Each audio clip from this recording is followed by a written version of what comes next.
budget. Ano po yung tugon nito? Kasi may mga ilang kongresista rin po na naghayag po na dapat daw pong bawasan itong budget dahil pilit nyo raw, ilang beses nyo raw po na iniisnab yung kanilang pagdinig.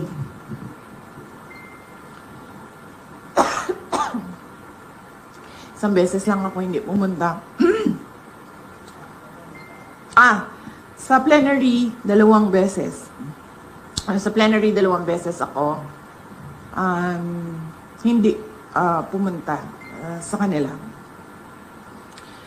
But beyond that, as early as August, I think August 15, nung tinanong na ako kung ano yung expectations ko sa budget hearings, sinabi ko na ang expectation namin ay bawasan nila ang budget of the office of the Vice President. Dahil sinabi ko at that time, it's the same administration, it's the same Speaker of the House of Representatives, and it's the same set of characters. So on that point, tama nga ako sa sinabi ko noong August. Hindi man siya nakakagulat. Hindi na ako nagugulat sa House of Representatives. Last 2 questions. Sorry. Sola. Baka pwede niyo pong sagutin yung sinasabi ng iba, especially Congresswoman Galing was saying that you're a brat. You might would like to address that comment of her po? Oo. Kasi Yes. hindi ka nga daw po sumipot sa budget. Oo. Ang administration, and that is led by Malacanang Palace, ang Makabayan, ang Akbayan, ang members of the Liberal Party, yung mga pink and yellow, and sabihin na lang natin yung 6th category, all others. Meron yan silang narrative about Inday Sara. Kung napapansin nyo, paulit-ulit lang yan na sinasabi nila. Kung ano yung, at pansinin nyo din, kung ano yung lumalabas sa bibig ng Malacanang Palace, susunod yung kanilang online service providers sa news. Whether it be fake news, vloggers, totoong news, or trolling, pare-pareho yung narrative nila. At pansinin nyo, lahat ng lumabas na mga articles, isa lang yan. Sinasabi nila, number 1, pro-China. Number 2, brat. Number 3, Lucaret, crazy. At number 4, nakalimutan ko yung isa. Ano yung isa, ma'am? Paulit-ulit lang yan sila eh. At confidential funds. Ilustay. Yan. Pro-China, brat, luka-luka, at confidential funds. 4 lang yan. Pansinin nyo, inuulit-ulit nila yan. Hoping siguro na one of those will stick sa image or sa reputation para makasira sa akin. So, hindi ako nagtataka na magsasabi ng ganyan si Leila de Lima, yung word na brat, ginagamit nila lagi yan. And more than that, hindi naman kasi parent ang House of Representatives for them to say kailangan disiplinahin ang Vice President. Dahil sa totoo lang, ang tawag nga natin sa kanila mga buaya, di ba? Ganun yung general perception for all members of the House of Representatives. So wala silang moral ascendancy over the office of the Vice President. But going back, that's a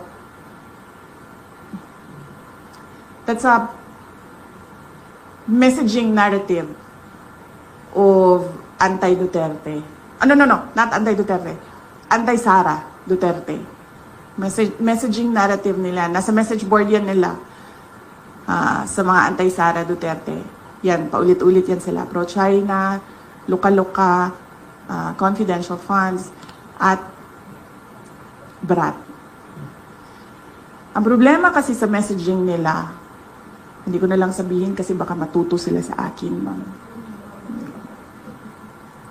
Ayoko, ma'am, pag sinabi ko, then matuto sila, and then makaisip sila ng bago. Wag na. Last question. It's a narrative by anti-Sara Duterte groups. Ma'am, si Speaker Ramon, former Speaker Romualdez appeared before the ICI today at sabi po niya na he's happy to be invited daw at willing naman daw po siya mag-share ng kanyang mga nalaman tungkol sa budget process at information on insertions. Your thoughts on this? Wala na, hindi ko na siya iniisip, ma'am.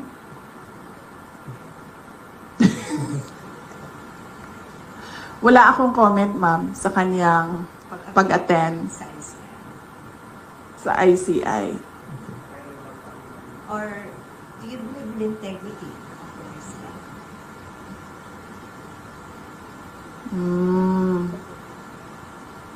Sinabi ko na yan, diba? Na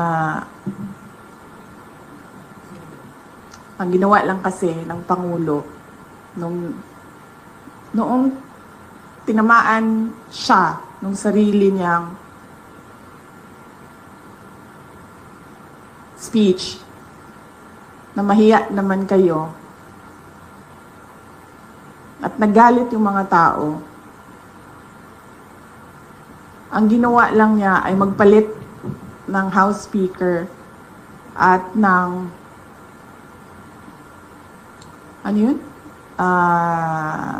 President ng Senate at gumawa ng ICI. Pero hanggang ngayon, wala pa rin nananagot. So, para bang ako dapat ang imbestigahan, ako din ang gumawa kung sino ang mag-iimbestiga sa akin. So, on the question of integrity, definitely,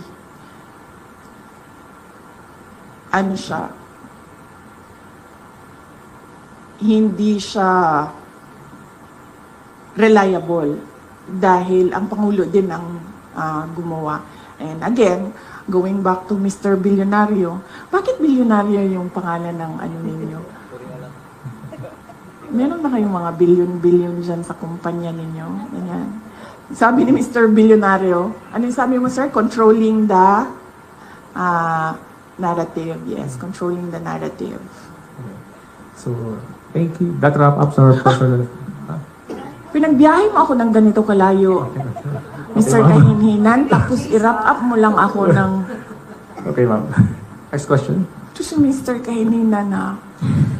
Ma'am, thank you for accommodating for more of our questions. In relation dun nga sa corruption issue, marami pong mga negosyante ang nag-express ng kanilang concern because maaring nakaka-apekto nga raw ito sa image ng Pilipinas at yung trust confidence ng investors. Ano po yung masasabi nyo dito?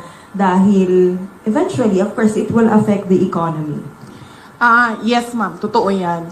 Even before this corruption scandal, one of the, we can say siguro, top 3 reasons why investors do not put their money in the Philippines is because of corruption.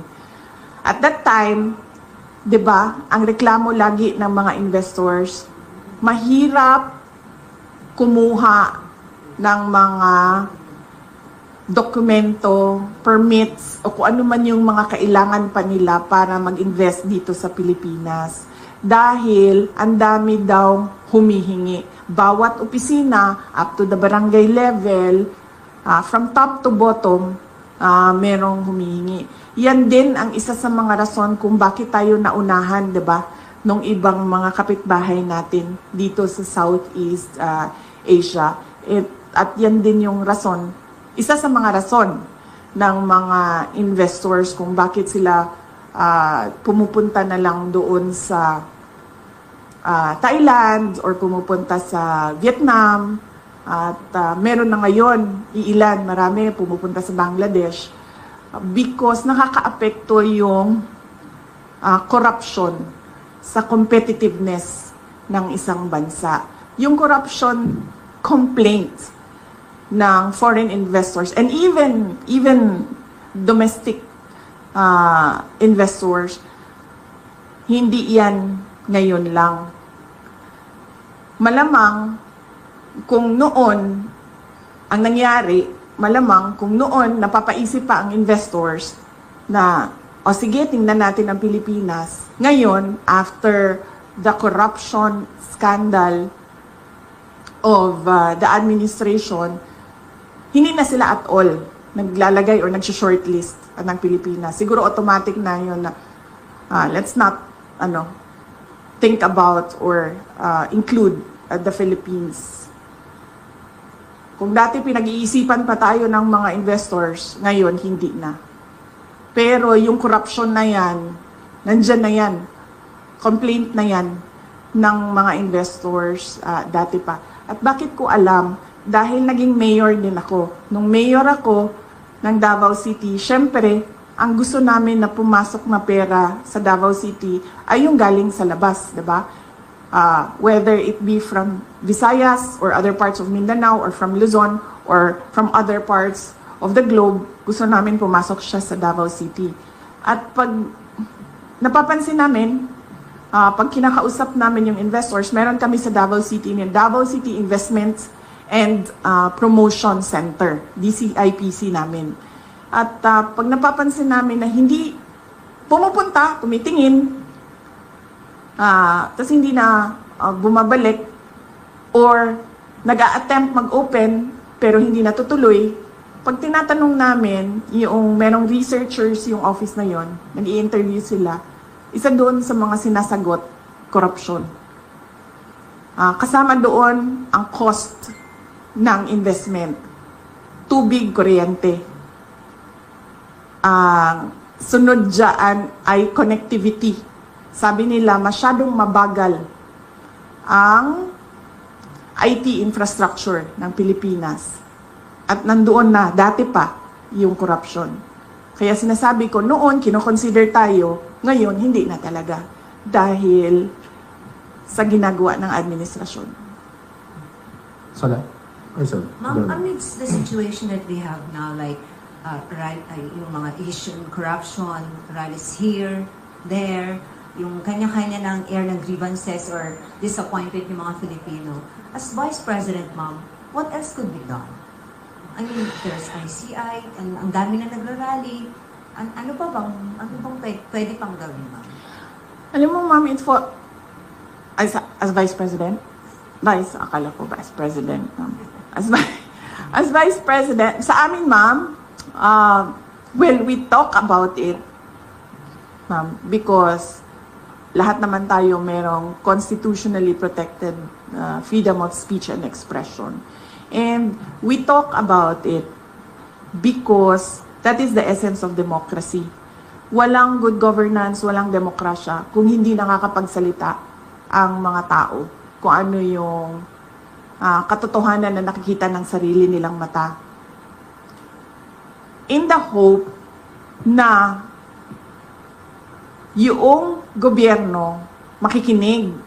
Kasi ganun dapat yun, di ba? May feedback ka dapat sa mga ginagawa mo. Para, number one, nakukorek mo yung sarili mo. Number two, responsive yung ginagawa mo. Number 3, relevant siya sa bayan kung ano yung ginagawa mo. Pero, wala naman, hindi nagkukulang yung mga tao sa pagsasabi kung ano yung mali. Nagkukulang yung administrasyon sa pagtugon doon sa mali. Mr. Bilyonaryo, sino may-ari ng bilyonaryong? Hindi mo rin alam. Kasi nagtataka talaga ako of all the names, no? Business is daw ako din. Bilyonaryo. Business Ano yun, pampaswerte? Kasi may swerte sa pangalan. Ano? Pinungsoy yung pangalan ninyo. Okay. Any more Yes. questions? Ma'am, ikaw ma'am, wala kang tanong sa akin ma'am. Ang layo ng biyahe namin, lahat niyan nilaba, tapos wala kang tanong sa amin. Ma'am, wait. Magtanong ka ma'am. Miss Queenie, single, ABS-CBN. Yan ma'am, missing pa yan siya ng maaga ma'am, para tumayo dyan sa tabi. Pagtrabahuin mo yan siya ma'am. Yes, ma'am. You mentioned earlier na narrative po ng mga anti-Sara Duterte, yung that you are pro-China. But what exactly, ma'am, is your stand on this continuing harassment by Chinese Coast Guard against our Philippine vessels within Philippine territory? Yes ma'am, my stand is, meron tayong arbitral award. Meron, nanalo na tayo doon. That is clear. Nakita yan ng buong mundo. And we need to assert that through diplomatic channels. Uupo. Because the harassment in the West Philippine Sea, it does not comprise the entire relationship natin sa China. Meron naman tayong problema sa iba't ibang bansa, mami. Hindi lang sa China. Pero ang ginagawa natin ay dinadaan natin sa Department of Foreign Affairs. Umuupo yan sila doon, pinag-uusapan nila yan doon. So, yan yung karapat-dapat na gawin ng isang gobyerno kapag meron silang problema sa ibang bansa. Hindi lang sa China. It has to go through the diplomatic channels. Pinag-uusapan yan. Hindi yan pinaglalabanan doon sa dagat. Do you think, ma'am, your father during his term as president was able to do this, talagang panindigan yung arbitral ruling na meron ng Pilipinas against China? Hindi ko alam, ma'am, kung ano ang records ng Department of Foreign Affairs at the time of the term of President Rodrigo Duterte from 2016 to 2022. There should be some sort of records there kung ano na ang nagawa ng DFA para umupo with the People's Republic of China with regard to this arbitral award. But more than asking about kung ano ang ginawa ni dating Pangulong Rodrigo Duterte is asking kung ano ang ginawa ng present administration about that arbitral award. And pushing for that decision. Ma'am, there's a polling question here from one of the members of the OVP media. Kay Red Mendoza ng Times. Ma'am, your comment daw po sa pagbansag na pakawala niyo daw si Congressman Kiko Barzaga of Cavite, especially with his antics last weekend. Hindi ko... Okay, number 1, kilala ko si Congressman Kiko Barzaga because of the campaign in Cavite in 2022. Dahil uniteam siya. Ang pagkakaalam ko, ang mga magulang niya, hindi sila for the uniteam. Ang maalala ko, yung mga magulang niya, Sara only. Pero si Congressman Kiko Barzaga was for the uniteam. Hindi ko alam kung nagkausap man kami from that time na nagkita kami sa kampanya hanggang ngayon, kung meron man, pero ang huling maalala ko na nagkausap kami is doon sa rally ng Uniteam sa kanila, sa Dasmariñas, Cavite. Hindi ko pakawala si Kiko Barsaga. Sa tingin niyo ba, sa personality ni Congressman Kiko Barsaga, isa siyang tao na mahandle ng kahit sino man? Diba? Nakikita niyo naman yung kanyang independence sa pag-iisip eh. Nakikita niyo din yung kanyang lakas ng loob. Nakikita niyo din yung prinsipyo niya. Ang example ko na lang dito ay, unang-una, yung mga magulang niya, hindi Uniteam yun ha. Si Kiko Barsaga, Uniteam. Hindi yan nakikinig sa mga magulang niya, ibig sabihin. 'Di ba? So bakit yan makikinig kay Sara Duterte? So no, I do not control Congressman Kiko Barsaga. He is his own person, he has his own principles, and he has his own free will. And there is nothing wrong at all with what he is doing because, as I said, tayong lahat, we are covered by the freedom of speech and expression. Unfortunately, meron tayong administrasyon na hindi nila matanggap na meron talagang mga tao na number one, hindi natatakot, at number two, hindi nabibili ng pera. Anyone? Sir? Roel Barreño po, Philippine Star, ma'am. Maayong hapon. May nga po, sir. May ikakalakas pa rin po ba yung lindol sa Pilipinas Uy, kesa doon sa bakit? lindol sa nangyaring skandalo ng corruption, ma'am? Huwag naman sana, sir. Huwag na. Pinagdadasal natin sa Diyos na wala nang mangyayari na malalakas na lindol sa Pilipinas. And syempre, pinagdadasal natin sa Diyos na makinig ang administrasyon na gawan nila ng solusyon ang korupsyon sa Pilipinas. Marcel? Let's give chance to others wala. Ako meron pa iba sunod. Yes, ma'am. Yes, magandang hapon po, Finally. Vice President. Ma'am, I would just want to ask, with the alleged destabilization and then yung rally natin, ma'am, left and right, Luzon, Visayas, Mindanao, ang mga lumabas, ma'am, mga young ones, makikita natin mga estudyante. Ma'am, sa tingin niyo, ma'am, with what is happening now, magpapatuloy pa to, ma'am? Alam mo, ma'am, yung destabilization, nanggagaling lang naman yan sa administrasyon eh.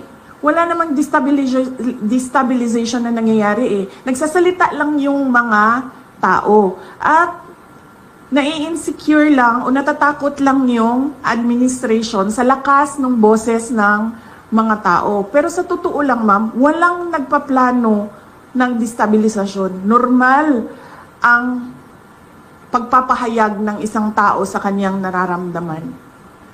Ang pansin ko ang pansin ko yung destabilization na word, na salita, nanggagaling siya lagi sa administrasyon. Kasi nai-insecure sila at natatakot sila. Kasi lumalakas yung boses ng mga tao. Ayoko na magsalita, ma'am, kasi baka matuto na naman sila sa akin, ma'am. Tapos pag natuto sila sa akin, di ba? Meron ba tayong ginagawang destabilisasyon? Meron bang mga tao na nagmi-meeting na nagsasabi na Makabayan, yes. Number one. Yan talaga ang vision ng Makabayan. Pabagsakin ng gobyerno kasi gusto nila mag-take over. So kung meron man grupo na nagmi-meeting para pabagsakin ang administrasyon, ang gobyerno, Makabayan yon. Wala nang iba. Lahat ng iba dyan, wala nang may meeting yan. nagpapahayag yan sila ng nararamdaman nila ng galit sa pangyayari. Wala yan silang sinasabing iba na oust or ano bang tawag dyan, paggawa ng masama sa presidente o panggulo sa gobyerno. Wala. Nagsasalita lang yan, lahat ng mga tao, ng kanilang, nagsasabi lang sila sa galit nila. Tayo pala, kasama na ako dun, ma'am. Nagsasabi lang nga kami, tayo, sa galit natin. Any more last question? Okay, final on my end po. Vice President, ang init ngayon ng flood control din. Kung halos Luzon, Visayas, and Mindanao din gusto nilang ipacheck, no? Sa tingin niyo, aside from the flood control, ano pa ang mga dapat sigurong tingnan o i-check aside from these flood controls? Thank you. Yung una nang sinabi ko, ma'am, no, yung listahan na ginawa nila para sa Department of Education, where di yun natingnan kung sino yung mga sinulat ni Martin Romualdez na mga congressman na makakatanggap sa School Building Program Fund. Pangalawa, flood control, yan, laging may corruption dyan. Farm to market roads, laging may corruption dyan.